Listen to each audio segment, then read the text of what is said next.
ലോക മൂവിയുടെ റിലീസിന് ശേഷം എല്ലാവരെയും വളരെയധികം വണ്ടർ അടിപ്പിച്ചിട്ടുണ്ടായിരുന്ന ക്യാമിയോസ് തന്നെയായിരുന്നു ടൊവിനോയുടെയും ദുൽഖറിന്റെയും. ഓൾറെഡി ചാത്തനും ഒടിയനുമായിട്ടാണ് ഇവർ ഇരുവരും ഈ ഒരു എന്റെ ഫ്രാഞ്ചൈസിയിലേക്ക് തന്നെ വന്നിരിക്കുന്നത് എന്നുള്ള കാര്യം മൂവിയുടെ അവസാന ക്രെഡിറ്റ്സിലൂടെ വ്യക്തമാക്കുന്നുമുണ്ട്. എങ്കിലും എങ്ങനെയാണ് ഇവരെ ഈ ഒരു മൂവിയിൽ പ്രസന്റ് ചെയ്തിട്ടുള്ളതെന്നും മൂവിയിൽ കാണിച്ചിട്ടുള്ള ഹിന്റുകളിലൂടെ ഇവരുടെ ഒറിജിൻ എങ്ങനെയാണെന്നും ഏതൊക്കെ രീതിയിൽ അത് ഫ്യൂച്ചർ മൂവീസിനെ കണക്ട് ചെയ്യാൻ പോകുന്നതെന്നും നമുക്ക് ഇന്നത്തെ വീഡിയോയിലൂടെ തന്നെ നോക്കാം. Hi guys and welcome back to the new episode of Comic Mojo.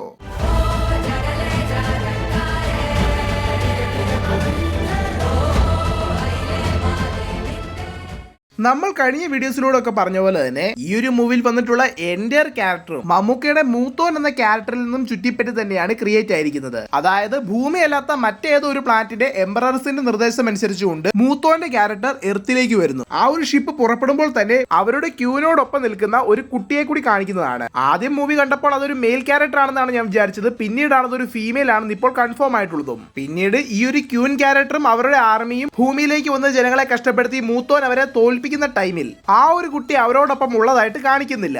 എന്നാൽ ഈ ഒരു യുദ്ധത്തിന് ശേഷമായി ഭൂമിയിലേക്ക് വന്നിറങ്ങുന്ന സ്പേസ് പോഡിനുള്ളിൽ ഒരു പെൺകുട്ടിയെ കാണിക്കുന്നുണ്ട്. ആക്ച്വലി മറ്റേ കൊച്ചു വളർന്ന് വലുതായിട്ടാണ് ഈ ഒരു ക്യാരക്ടർ എന്നും ഈ ഒരു ക്യാരക്ടറാണ് ഫ്യൂച്ചറിൽ പിന്നീട് ഇഷ്താറായി മാറുന്നതും. കഴിഞ്ഞ വീഡിയോയിൽ ഒരു മിസ്റ്റേക്ക് പറ്റിയിരുന്നു. ഇഷ്താർ എന്നതിന് ഞാൻ ഇഫ്താർ എന്നാണ് പറഞ്ഞുകൊണ്ടിരുന്നത്. കമന്റുകളിലൂടെ അവ തിരുത്തി തന്ന വ്യൂവേഴ്സിന് ഒരു സ്പെഷ്യൽ താങ്ക്സ്. എനിവേ നമ്മൾ നേരത്തെ പറഞ്ഞിട്ടുണ്ടായിരുന്ന എംബറേഴ്സിന്റെ മകളായിട്ടുള്ള ആ ഒരു പോഡിലൂടെ ഭൂമിയിലേക്ക് വന്നിറങ്ങിയിട്ടുള്ള ക്യാരക്ടറാണ് ഇഷ്താർ എന്ന രീതിയിലാണ് ഇപ്പോൾ തിയറികൾ വരുന്നത്. ഈ ഒരു ക്യാരക്ടർ വന്നിറങ്ങിയതിന് ശേഷമാണ് ചെറിയ ചെറിയ പോഡുകളിൽ നിന്നുമായി പുറത്തു വരുന്ന ഒരേ രൂപമുള്ള കുട്ടികളെ കാണിക്കുന്നതും തുടർന്ന് ജനങ്ങളെ മൊത്തം വലിച്ചു കീറി നശിപ്പിക്കുന്നതായിട്ടും കാണിക്കുന്നത്. ഒരേ രൂപമുള്ള കുട്ടികൾ എന്ന് പറഞ്ഞപ്പോൾ തന്നെ നിങ്ങൾക്ക് മനസ്സിലായിട്ടുണ്ടാകും അത് ഓഫ് കോഴ്സ് ചാത്തമാരെ തന്നെയാണ് അവിടെ ടീസ് ചെയ്യുന്നത്. കേരളത്തിന്റെ തനതായിട്ടുള്ള ഐതിഹ്യങ്ങൾ പ്രകാരം സാക്ഷാൽ പരമശിവനും കൂളിബാഗ എന്ന സ്ത്രീയുടെ രൂപത്തിലുണ്ടായിരുന്ന ശ്രീപാർവതിക്കും ജനിച്ചിട്ടുണ്ടായിരുന്ന 400 കുട്ടികളെയാണ് ചാത്തമാരെന്ന് പറയുന്നത്. മറ്റൊരു കഥയിൽ ഇവർക്ക് ജനിച്ചിട്ടുണ്ടായിരുന്ന ഒരു കുട്ടിയുടെ രക്തം ഭൂമിയിലേക്ക് പതിച്ചപ്പോൾ അതിൽ നിന്നും 400 ചാത്തമാർ ഉണ്ടായെന്നും പറയുന്നു. മൂവിയുടെ ഒരു പർട്ടിക്കുലർ ഷോട്ടിൽ ഞാനും ഒരു ദൈവം തന്നെയാണെന്ന് ടൊവിനോ വ്യക്തമായി പറയുന്നതാണ്.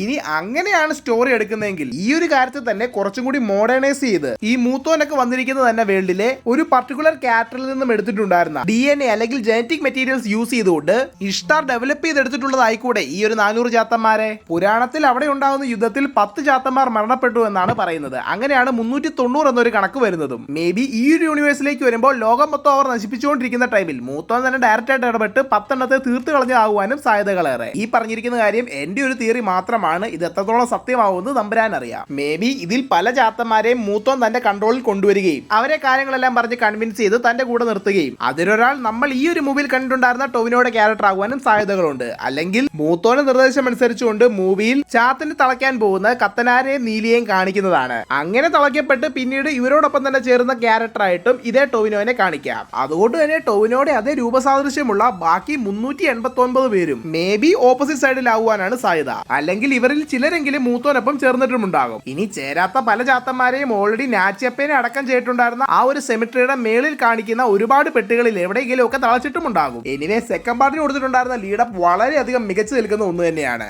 എന്തായാലും അടുത്തതായി വരാനിരിക്കുന്ന മൂവിയിലൂടെ പല വേർഷൻസിലുള്ള ടൊവിനോയുടെ തമ്മിലുള്ള ഫൈറ്റ് സീക്വൻസുകളും അല്ലെങ്കിൽ ഒരു കോമൺ ത്രെറ്റിനെതിരായി സഹോദരങ്ങൾ എല്ലാവരും ഒരുമിച്ച് ചേർന്നുകൊണ്ട് ഫൈറ്റ് ചെയ്യുന്ന രീതിയിലും കാണിക്കാവുന്നതാണ്. എന്തായാലും ചാത്തന്മാർ വരും. ബാക്കി കാര്യങ്ങൾ നമുക്ക് സെക്കൻഡ് പാർട്ടിൽ കാണാം. ഇനി നമ്മൾ നോക്കാൻ പോകുന്നത് ഒടിയനെ പറ്റിയാണ്. ആക്ച്വലി DQന്റെ ഈ ഒരു ക്യാരക്ടറിന്റെ ഫസ്റ്റ് ടീസിംഗ് ആണ് നടക്കുന്നത് ഒരു കാട്ടിൽ വേട്ടയാടി ജീവിക്കുന്ന ഒരു ക്യാരക്ടർ ആയിട്ടാണ്. പുള്ളിയോടൊപ്പം കുറെ ചെന്നായ്ക്കളും ഉള്ളതായിട്ട് കാണിക്കുന്നുമുണ്ട്. ഈവൻ ദോ മൂവിയിൽ ആദ്യം DQനെ കാണിക്കുന്ന ഷോട്ടിൽ ഇതേ വൂൾഫ് പ്രിന്റഡ് ആയിട്ടുള്ള ഒരു വേഷത്തിൽ തന്നെയാണ് കാണിക്കുന്നതും. ചുരുക്കത്തിൽ ഇത് DQന്റെ ക്യാരക്ടർ ആണെന്ന് നമുക്ക് കൺഫേം ചെയ്യാം. ദുൽഖറിനെ കാണിക്കുന്ന ഈ ഒരു ഷോട്ടിൽ തന്നെ തൊട്ടടുത്തായിട്ട് ഒരു തകർന്നു വീണ സ്പേസ് ഷിപ്പും കൂടി നമുക്ക് കാണാം. ഈ ഒരു സ്പേസ് ഷിപ്പിൽ നിന്ന് തന്നെ ആയിരിക്കണം ദുൽഖറിനും തന്റെ ഒടിയൻ പവേഴ്സ് ലഭിച്ചിട്ടുണ്ടാവുക. ചുരുക്കത്തിൽ ദുൽഖറിനും പവേഴ്സ് ഉണ്ടായിരിക്കുന്നത് ഈ ഒരു വേൾഡിൽ നിന്നുമല്ല, മറിച്ച് മൂത്തോൻ വന്നിരിക്കുന്ന സെയിം പ്ലാനറ്റിൽ നിന്നുമാണെന്ന് നമുക്ക് അനുമാനിക്കേണ്ടിയിരിക്കുന്നു. അതുമല്ലെങ്കിൽ ഒരു വൈൽഡ് ഗസ് ഉണ്ട്. തന്റെ അമ്മയുടെ പതനത്തിന് റിവെഞ്ച് തീർക്കുവാനായി ഇഷ്താർ വന്ന പോലെ തന്നെ അതേ പ്ലാനറ്റിൽ നിന്നും അവസാന സ്പേസ് ഷിപ്പുമായി തന്റെ പിതാവായിട്ടുള്ള മൂത്തോനെ സപ്പോർട്ട് ചെയ്യുവാനായി ഭൂമിയിലേക്ക് വന്നൊരു ക്യാരക്ടറായും ദുൽഖറിനെ കാണിച്ചാലോ?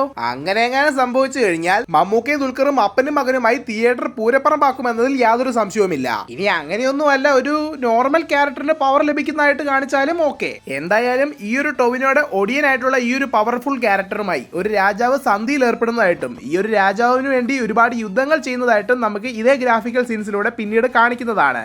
നമ്മുടെ ഐതിഹ്യങ്ങൾ പ്രകാരം പ്രധാനമായിട്ടും ഒഡിയനെ യൂസ് ചെയ്യുന്നത് ഒരു അസാസിനെ പോലെ തന്നെയാണ്. അതായത് തങ്ങളുടെ എതിരാളികളെ പേടിപ്പിച്ച് കൊല്ലുവാൻ വേണ്ടി പണം കൊടുത്തിറക്കുന്ന വാടക ഗുണ്ടകൾ. അതിനെ കുറച്ചും കൂടി മോഡേണൈസ് ചെയ്യുന്ന രീതിയിൽ തന്നെയാണ് ദുൽഖറിന്റെ ഒരു അസാസിൻ ബേസ്ഡ് ആയിട്ടുള്ള കോസ്റ്റ്യൂം നമ്മൾ ഈ ഒരു മൂവിയിൽ കണ്ടിരുന്നതും. എനിവേ അതിനെ ഡയറക്റ്റ് ആയിട്ട് ഹിന്റ് ചെയ്യുന്ന രീതിയിൽ തന്നെയായിരിക്കാം ഒരു കൊട്ടാരത്തിനുള്ളിൽ കട്ടിൽ കൊന്നിട്ടിരിക്കുന്ന ഒരാളോടൊപ്പം നിൽക്കുന്നതായിട്ടുള്ള DQവിനെ കാണിക്കുന്നതും. മേ ബി നമ്മൾ നേരത്തെ സ്പെക്കുലേറ്റ് ചെയ്ത പോലെ തന്നെ ആ ഒരു രാജാവിനെതിരായി നിൽക്കുന്നവരെ എല്ലാം തീർക്കുവാൻ വേണ്ടി ദുൽഖറിനെ ഹയർ ചെയ്തിരിക്കുവാനായിട്ടും സാധ്യതകളുണ്ട്. അതുപോലെ തന്നെ എനിക്ക് മൂവി കണ്ടപ്പോൾ തോന്നിയിട്ടുള്ള ഒരു കാര്യമാണ് ദുൽഖറിന്റെ ക്യാരക്ടർ ആക്ച്വലി നീലിയെ പോലെ ഒരു ഡിപ്രസ്ഡ് സ്റ്റേജിൽ തന്നെയാണുള്ളത്, അല്ലെങ്കിൽ ബാറ്റ്മാനെ പോലെ ഒരു വെഞ്ചൻസ്ഡ് ബേസ്ഡ് ആയിട്ടുള്ള ഒരു സിനാരിയോയിൽ. എന്തായാലും ഈ ഒരു ക്യാരക്ടറിന്റെ ലൈഫിൽ എന്തോ ഒരു വലിയ കാര്യം തന്നെ സംഭവിച്ചിട്ടുണ്ട്. അതെന്തായാലും ലോകയുടെ തേർഡ് പാർട്ടിലായിരിക്കും നമ്മൾ കാണുക. പിന്നീട് ഈ ഒരു ക്യാരക്ടർ മൂത്തോനൊപ്പം തന്നെ ഒന്നു ചേർന്ന് ഈവിൾസിനെതിരെ പൊരുതുന്ന രീതിയിൽ തന്നെയായിരിക്കും ഈ ഒരു ക്യാരക്ടറിന്റെ ഡെവലപ്മെന്റും കൊണ്ടുപോവുക.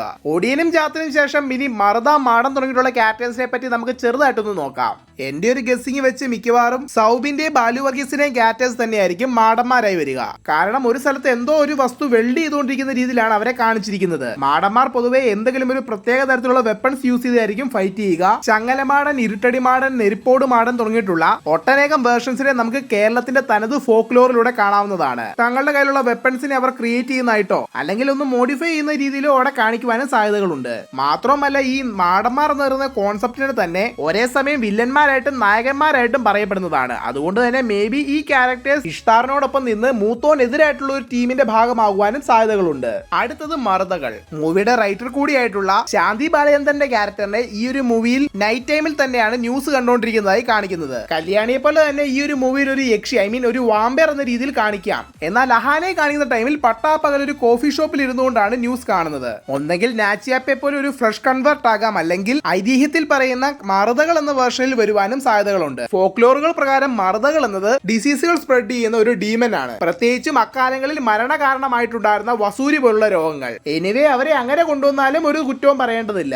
എനിവേ ഈ ഒരു എൻഡർ യൂണിവേഴ്സും ക്രിയേറ്റ് ചെയ്തിരിക്കുന്നത് 5 ക്യാരക്ടേഴ്സിനെ ബേസ് ചെയ്താണെന്ന് ഓൾറെഡി മൂവിയുടെ റൈറ്റേഴ്സ് കൺഫേം ചെയ്തിട്ടുമുണ്ട്. എന്തായാലും ഈ ക്യാരക്ടേഴ്സിനെ എല്ലാം സപ്പോർട്ട് ചെയ്യുകയും എതിർത്ത് നിൽക്കുകയും ചെയ്യുന്നതായിട്ടുള്ള ഒട്ടനേകം സബ് ക്യാരക്ടേഴ്സിനെയും ചേർത്ത് വെച്ചുകൊണ്ട് തന്നെയായിരിക്കും ഈ ഒരു എൻഡർ ഫ്രാഞ്ചൈസി മുന്നോട്ട് പോവുക എന്ന് നമുക്ക് മനസ്സിലാക്കാം. എന്തായാലും ഇനി വരാൻ പോകുന്ന മൂവീസിൽ ഇതിലും വലിയ ഒരുപാട് സർപ്രൈസുകൾ വരുമെന്ന് തന്നെ നമുക്ക് പ്രതീക്ഷിക്കാം. അതിനുവേണ്ടി നിങ്ങളിൽ ആരൊക്കെ വെയിറ്റ് ചെയ്യുന്നുണ്ടെന്ന് താഴെ മറക്കാതെ തന്നെ കമന്റ് ചെയ്യുക. അതോടൊപ്പം ഈ ഒരു വീഡിയോയെ പറ്റിയുള്ള നിങ്ങളുടെ അഭിപ്രായ നിർദ്ദേശങ്ങളും അവയോടൊപ്പം തന്നെ മെൻഷൻ ചെയ്യാം. കോമിക് മോജോയുടെ ഒഫീഷ്യൽ ഇൻസ്റ്റഗ്രാം, ടെലിഗ്രാം, ഫേസ്ബുക്ക് ഗ്രൂപ്പുകളിലേക്ക് നിങ്ങൾ ഇതുവരെ ജോയിൻ ചെയ്തിട്ടില്ല എങ്കിൽ താഴെ ഡിസ്ക്രിപ്ഷൻ ബോക്സിൽ കൊടുത്തിരിക്കുന്ന ലിങ്കുകളിലൂടെ നിങ്ങൾക്ക് ജോയിൻ ആകാവുന്നതാണ്. നിങ്ങൾ എന്റെ ഈ ചാനലിലെ വീഡിയോ ആദ്യമായിട്ടാണ് കാണുന്നതെങ്കിൽ എന്റെ ഈ ചാനൽ നിങ്ങൾ മറക്കാതെ തന്നെ ലൈക്ക് ചെയ്യുക, ഷെയർ ചെയ്യുക, സബ്സ്ക്രൈബ് ചെയ്യുക. കൂടാതെ അടുത്തുള്ള ബെൽ ബട്ടൺ എനേബിൾ ചെയ്യുക. ഞാൻ എപ്പോൾ പുതിയ വീഡിയോ ഇട്ടാലും നിങ്ങൾക്ക് അത് നോട്ടിഫിക്കേഷനായി വന്നു തരുന്നതായിരിക്കും. Thank you guys, and I am signing out from Comic mojo.